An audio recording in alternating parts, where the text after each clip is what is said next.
As you can see, I'm recording this at the side of my Christmas tree. I just love it so much. It seemed during those weeks in autumn as if the whole world just could not wait to light up the Christmas lights. And for once, I didn't grumble to myself when I saw stars and Santas and icicles adorning the local houses during early November. I too was excited to see them. The tree beside me went up a good 2 weeks earlier than usual. We were all, in our different ways, waiting for the magic of Christmas to transform the misery into joy. If only.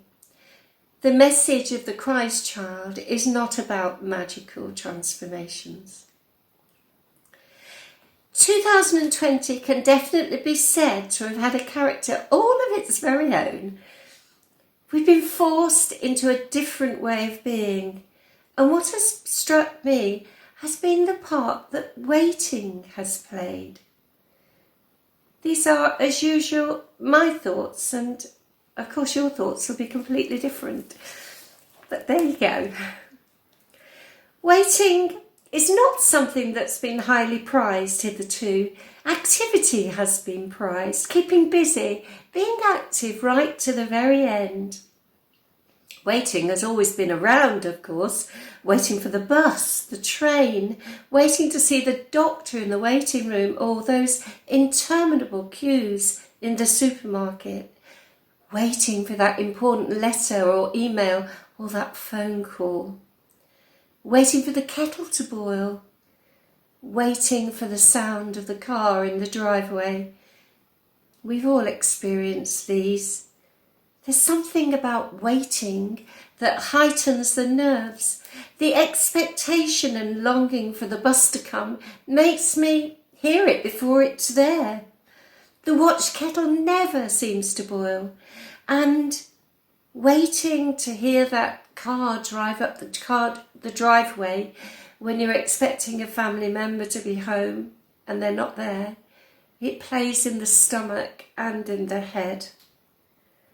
Of course, waiting can be pleasurable sometimes. You hear people saying, I can't wait for the holidays, which is a bit of a stupid thing to say really, because it just happens or doesn't happen. So that heightened sensitivity, however, interests me, the way the nerves are on edge. But another fascination is that when you think about it, the act of waiting means that you do have faith in the future. There is hope. We have faith that the kettle will boil. We hope that lessons will have been learned from the experiences of 2020.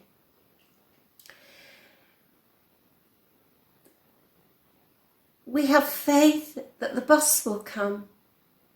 We have faith in our COVID inoculations, and we're waiting for them to happen. If someone doesn't care whether the bus comes or not, they haven't got anywhere to go. If somebody doesn't care if the kettle boils, it means they haven't put it on in the first place. Waiting implies faith in the future and implies caring too.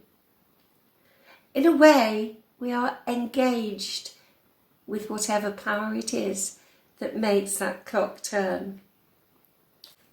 Last year threw the whole of society into a state of waiting for lockdown to end, for churches to open, for lockdown to be resumed, for schools to return, for exam results or no exam results.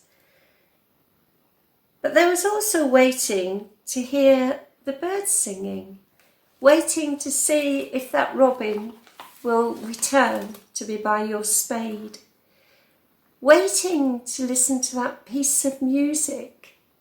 I waited for the proms when they played in that fortnight, waiting to read the book that you've decided you're going to read next, waiting to talk to someone in those precious moments in the outside, waiting to listen.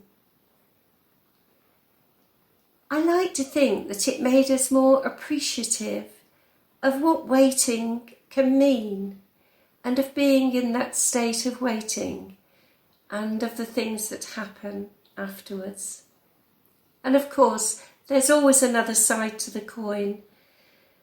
It's still one that results in heightened sensitivity and a belief in the future, but some waiting has been acutely painful. Those waiting to hold the hands of a loved one, those waiting for diagnosis and treatment, those waiting for decisions about their education. And something that's been on my mind a lot is those waiting in prison, waiting for trials, or victims waiting for the final resolution of a terrible experience. Waiting can make the time go so painful and can be accompanied by a sense of dread. A long time ago, I read a book by a theologian called W.H. Vanstone, and it was called The Stature of Waiting. In it, he guides us through the passion of Jesus to seeing how Jesus waited in the world. In his passion, Jesus didn't impose his own actions in the world. He allowed the world to act on him. He waited, attentive, alert, involved, and vulnerable. I revisited the book for this, and in the final chapter, Vanstone says, God also waits, and it is in waiting that it invests the world with the possibility and power of meaning. And it is in waiting that he invests the world with the possibility and power of meaning.